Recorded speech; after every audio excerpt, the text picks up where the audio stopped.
오늘은 느헤미야 4장을 우리가 살펴보려고 합니다.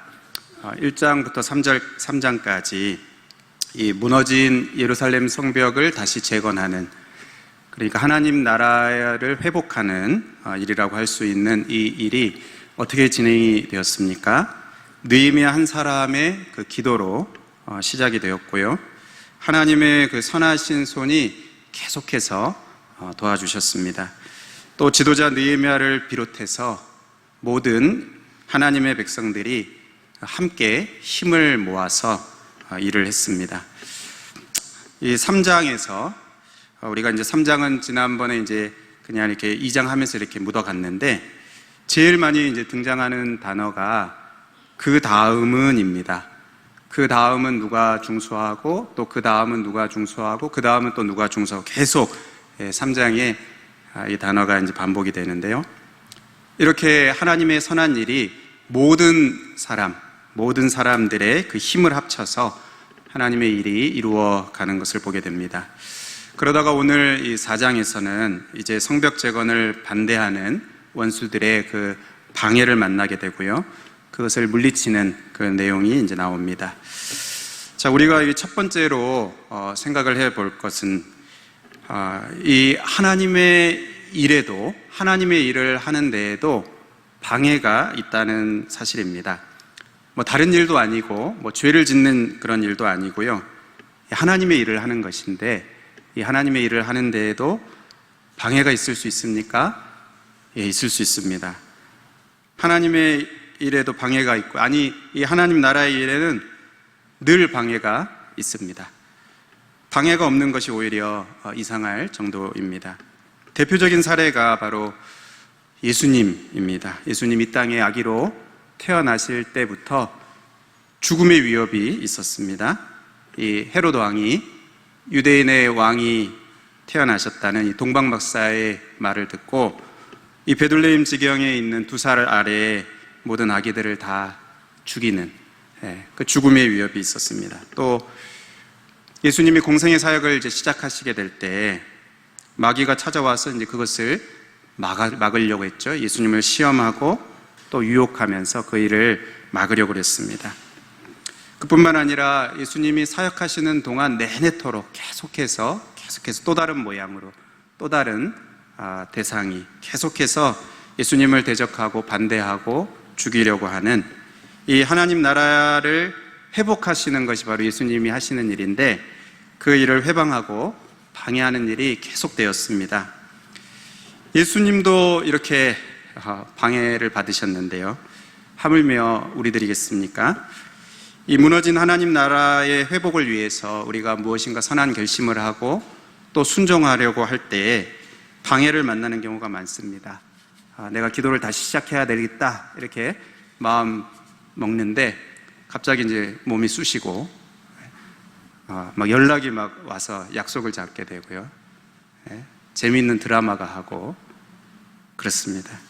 내가 뭐 예배를 회복해야 되겠다, 또 말씀 묵상을 회복해야 되겠다, 무엇인가 우리가 선한 마음을 가지고 또 개인적으로만이 아니라 공동체적으로, 교회적으로 무엇인가 하나님의 선한 일들을 주신 마음을 따라서 이렇게 하려고 할 때 방해가 찾아옵니다. 오늘 1절에 산발랏이 방해를 합니다. 여기가 처음이 아니고요. 앞서 2장 10절에도 이 느헤미야가 온다는 그 소식, 이제 오게 됐다는 그 이야기를 들었을 때 이스라엘 자손을 흥왕하게 하려는 사람이 왔다 함을 듣고 심히 근심하더라. 이제 심히 근심하는 것부터 시작을 해서 19절에 느헤미야가 정찰을 하고 나서 이제 사람들에게 같이 이 예루살렘 성을 건축하자, 그들도 이제 함께 건축하자, 이렇게 이제 시작을 하려고 할 그때 이 산발랏이 어떻게 합니까? 그들을 업신여기고 또 비웃으면서 너희가 왕을 배반하고자 하느냐, 지금 왕의 허락을 받고 와서 하고 있는데 거짓말이죠. 거짓말로 방해를 합니다. 그렇게 이제 방해를 했는데 오늘 이제 4장에서도 이제 본격적으로 방해를 하게 됩니다. 그리고 우리가 또 다음에도 보겠지만 포기하지 않고 계속 방해하고 또 방해하고 지속적으로 참 이 멈추지 않고 계속해서 방해를 하는 모습들을 보게 됩니다. 이 하나님 나라의 일이 계속 방해를 받는 것을 우리가 보게 됩니다.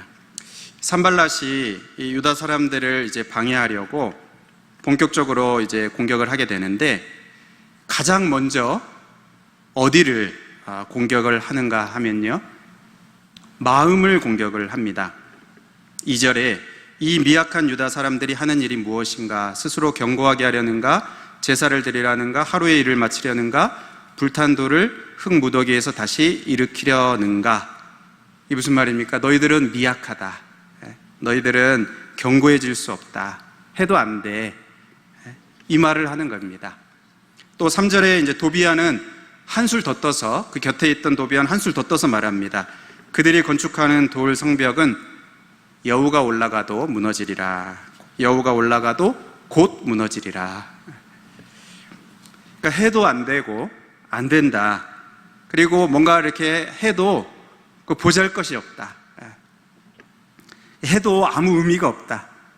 지금 이제 열심히 하려고 하는데, 하고 있는데 그렇게 말을 하는 겁니다. 그거 아무 의미가 없는 일. 예전에 안 해봤어? 해봤잖아. 그거 아무 의미가 없는, 그 해도 아무 의미가 없어. 이렇게 마음을 공격해서 낙심하게 하고 허무한 마음을 심어주고요, 결국은 의지를 꺾어서 아무것도 하지 못하게 하려는 것입니다. 여러분, 전쟁에서 다른 것 많이 있지만 이 심리전이 굉장히 무섭습니다. 북한이 우리가 하는 이 대북 방송 그렇게 반대하고 막으려고 하는 이유도 여기에 있습니다. 마음이 이제 무너지게 되는데, 열왕기하 18장에 보면 이 아수르 나라가 히스기야 시대에 유대 땅을 쳐들어와서 포위하고 항복하라고 그렇게 말을 했습니다. 거기에 이제 너를 도울 자가 없다. 그들이 이제 하는 말입니다. 너가 의지하는 애굽 상한 갈대 지팡이다. 그렇게 말합니다. 의지할 바가 안 된다는 겁니다. 그리고 내가 너희들에게 말을 이렇게 줘도, 타는 말을 줘도 너희들 탈 사람이 없을 거다. 이게 굉장히 기분이 나쁜 말입니다. 굉장히 무시하는 말이고, 그리고 이렇게 굉장히 이게 우리의 마음을 이렇게 무너뜨리는 그런 말입니다. 여호와도 너희를 능히 돕지 못하신다. 이 선수치입니다. 이 신앙적인 것도 꺾습니다. 여호와도 너희를, 왜냐하면 어느 신이 이 아수르 신에게서, 주변 나라들 다 아수르 신에 의해서 다 정복당하지 않았냐? 어느 신이 그들을 구해줬냐? 여호와도 너희들을 돕지 못한다. 그러면서 항복하면 이제 살려주겠다. 그렇게 회유합니다. 근데 이 말을요, 그냥 그 아수르 나라의 말로 이렇게 어떤 뭐 중요한 신하들에게 뭐 이렇게 말하는 게 아니고, 이스라엘 나라의 아람 말로 모든 이스라엘 백성들이 들을 수 있도록, 그렇게 크게 다 이렇게 들을 수 있도록 말을 했습니다.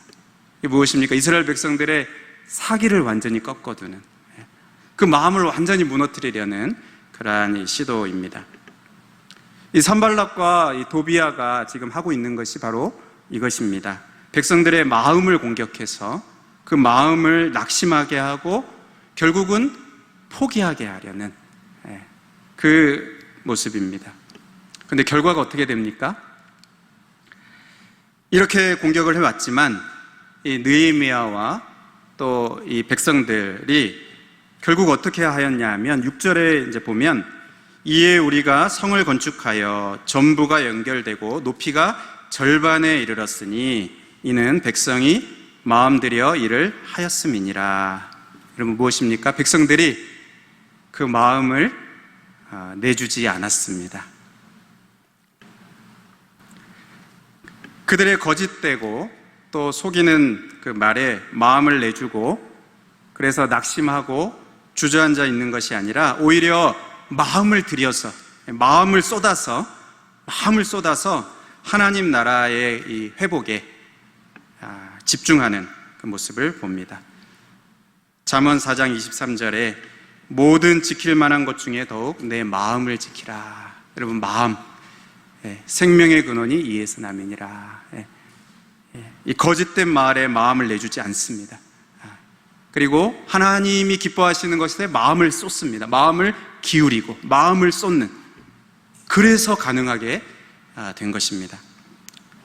그런데 이제 이 느헤미야와 이스라엘 백성들이 이렇게 마음을 그들에게 주지 않고 마음을 지킬 수 있었던, 마음을 쏟아야 할 곳에 마음을 쏟을 수 있었던 그 이유가 어디에 있는가? 어떻게 그렇게 할 수 있었는가? 그 비결이 4절, 5절에 그 비결이 있습니다.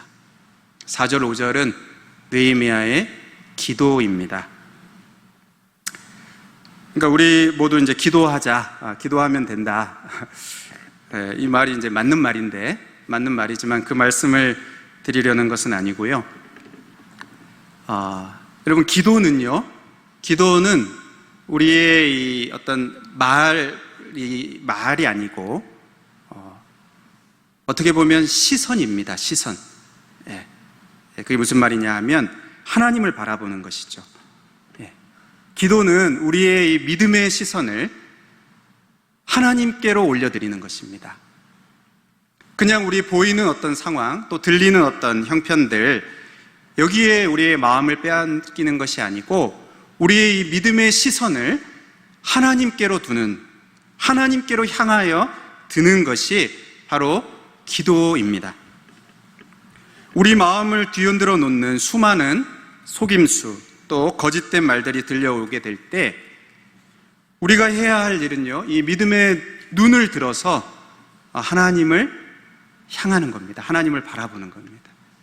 이게 기도입니다. 그러니까 그냥 기도합시다 이게 아니고 우리의 이 시선을 하나님께로 드는 것, 그 거짓되고 헛된 그 말에 우리가 주의를 기울이고 또 이 마음을 쏟는 게 아니고 하나님께 믿음의 시선을 두는 것입니다.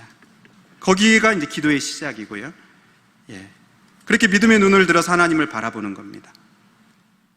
그 들리는 말대로 정말 그런가? 우리는 이스라엘 백성들처럼 가나안 땅 앞에서 우리 메뚜기 같은가?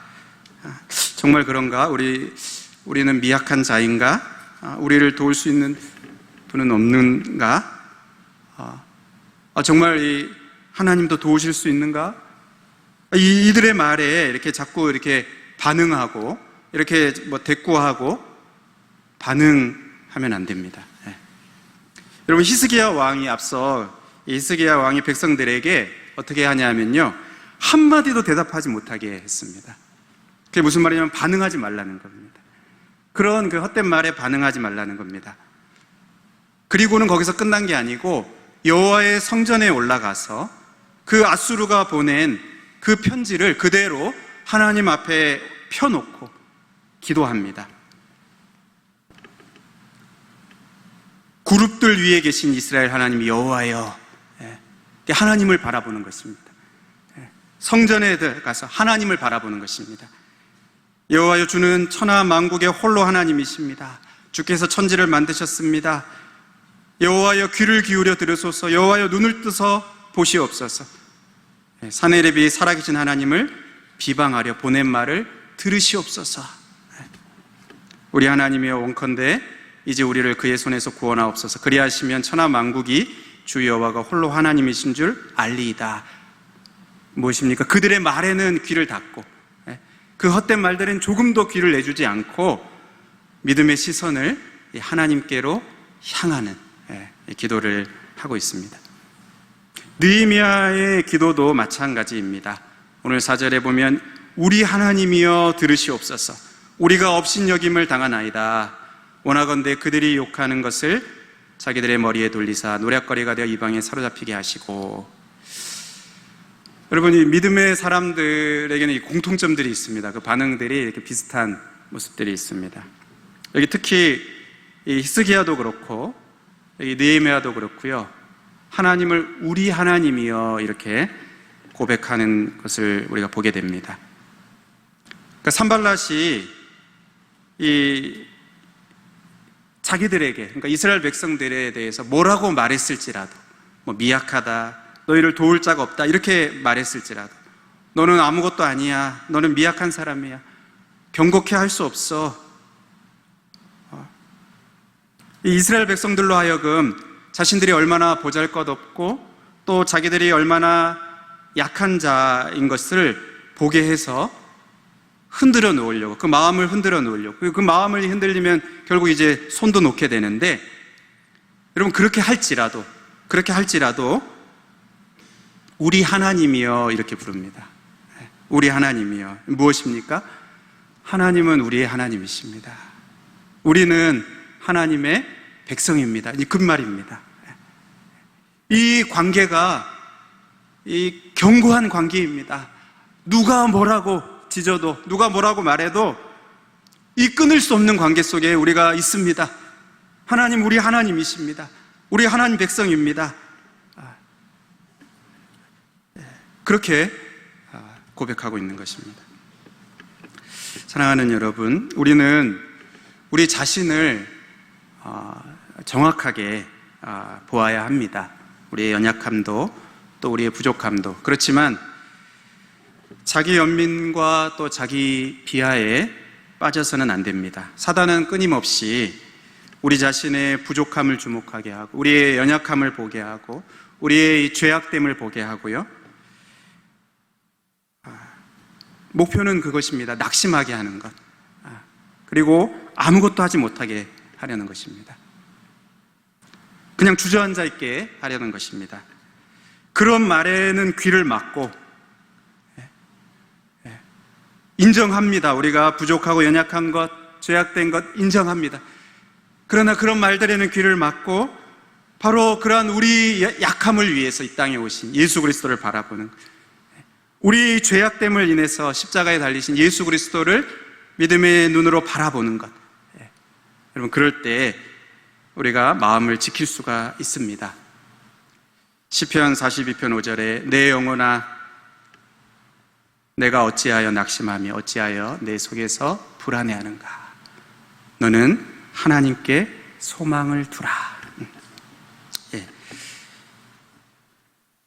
수없이 들려오는 외부에 또는 내부에 그런 말들이 있을지라도 그것을 듣지 않고 하나님을 바라보는, 하나님께 믿음의 시선을 두는, 거기에 소망이 시작되게 됩니다.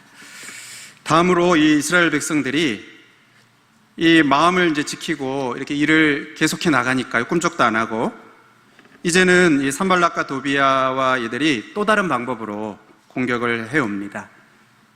이제 무섭게 위협하고 또 이제 실제로 공격을 하려고 이제 쳐들어오려고 이렇게 합니다. 7절 이하에 보면 이들이 이제 막 심히 분노하면서요, 다 함께 꾀하기를 예루살렘으로 가서 치고 그곳을 요란하게 하자.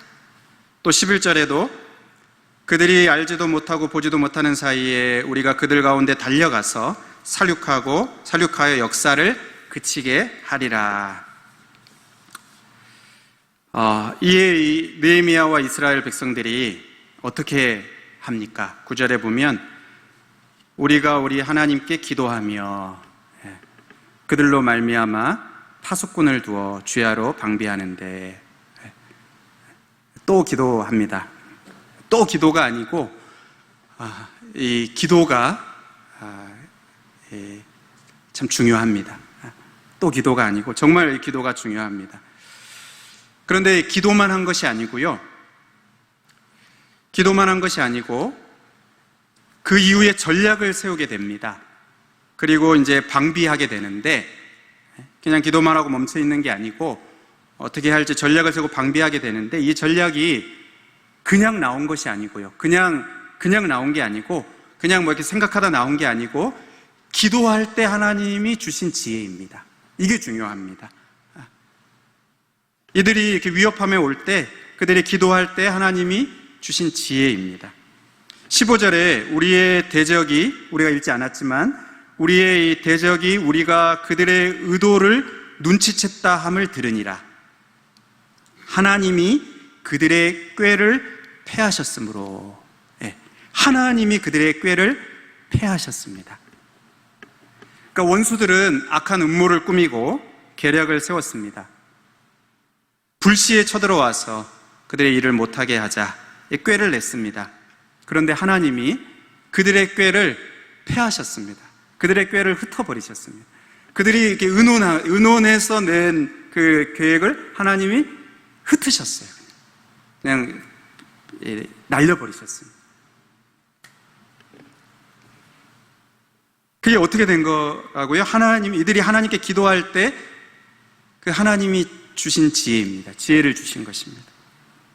그래서 우리가 읽지 않았지만 이 4장 이 뒷부분에 보면요, 이제 이들이 파수꾼을 세우고 방비합니다. 백성들을 이렇게 둘로 나눠서 절반은 일하고 또 절반은 무장하고 방비하게 했습니다.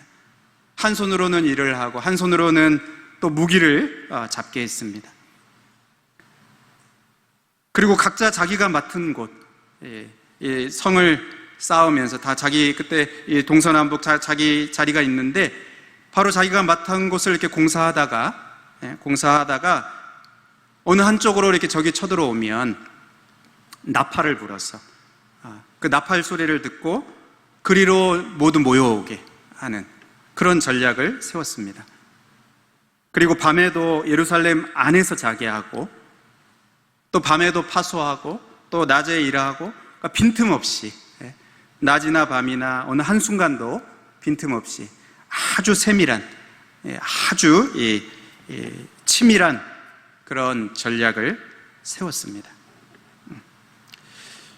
욥기 5장 12절에 하나님은 교활한 자의 괴교를 꺾으사 그들의 손이 성공하지 못하게 하시며 5장 13절 지혜로운 자가 자기의 계략에 빠지게 하시며 강교한 자의 계략을 무너뜨리심으로.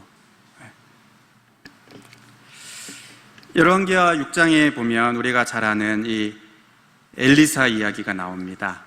아람 왕이 이 이스라엘을 공격하기 위해서 작전 회의를 합니다. 신하들하고 은밀하게 작전 회의를 이렇게 해서 전략을 세웠어요. 아주 은밀하게 그들이 모여서 그들의 그 모든 지혜를 다 해서 얼마나 똑똑한 사람들 다 책사들 해서 전략을 세웠습니다. 그리고 이제 이스라엘을 어느 방향으로 쳐들어가자 하면 거기에 딱 이렇게 지키고 있고요. 어디로 이쪽으로 쳐들어가자 하면 또 거기에 딱 지키고 있고요. 그러니까 이들이 이거 분명히 이스라엘 왕과 내통하는 자가 있다. 첩자가 우리 안에 있다. 근데 이제 첩자가 아니고 그들이 말을 하죠. 이게 다 하나님의 선지자 엘리사 때문입니다. 하나님의 선지자 엘리사. 그러니까 이스라엘 왕과 내통하는 첩자가 있는 게 아니고요. 바로 하나님과 내통하는, 하나님과 소통하는 엘리사, 하나님의 선지자 엘리사 선지자가 있어서 하나님이 지혜를 주신 것입니다. 하나님이 그에게 지혜를 주셨어요. 어디를 막으라, 또 어디를 막으라, 이번에는 어디를 막으라. 하나님과 소통하는 엘리사에게 하나님이 지혜를 주신 것입니다. 여러분, 이 사단은 영적인 존재여서요, 우리보다 지혜롭습니다. 지혜롭다고 하니까 좀 이게 그런데 교활하고요, 아주 악한 괴계가 있어서 우리가 참 상대하기가 쉽지 않습니다. 만만한 그런 상대가 아닙니다.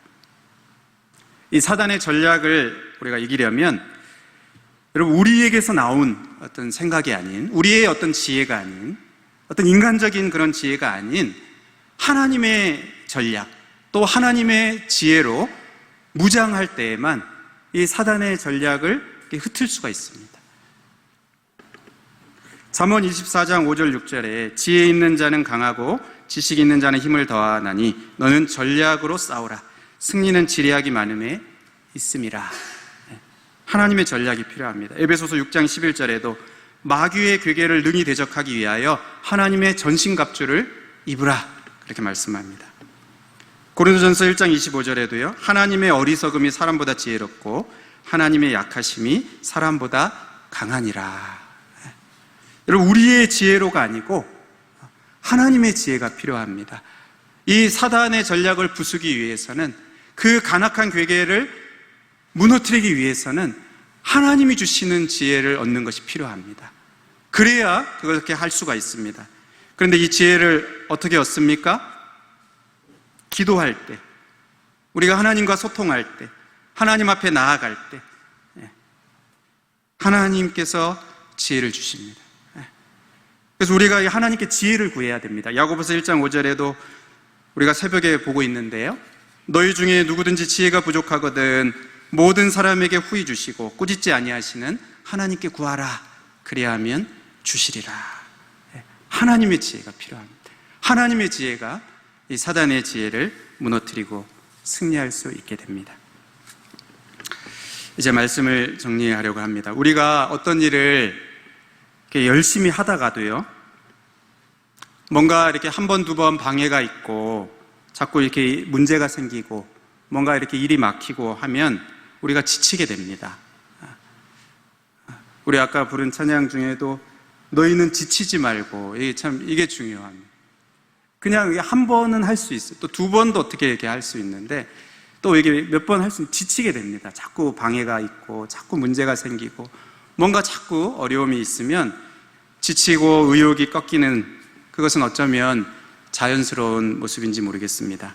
하나님 나라의 일도 그렇고 뭔가 우리 개인적인 거든 뭐 공동체적인 거든 뭔가 무너진 것을 다시 회복시키려고 할 때 참 쉽지가 않습니다.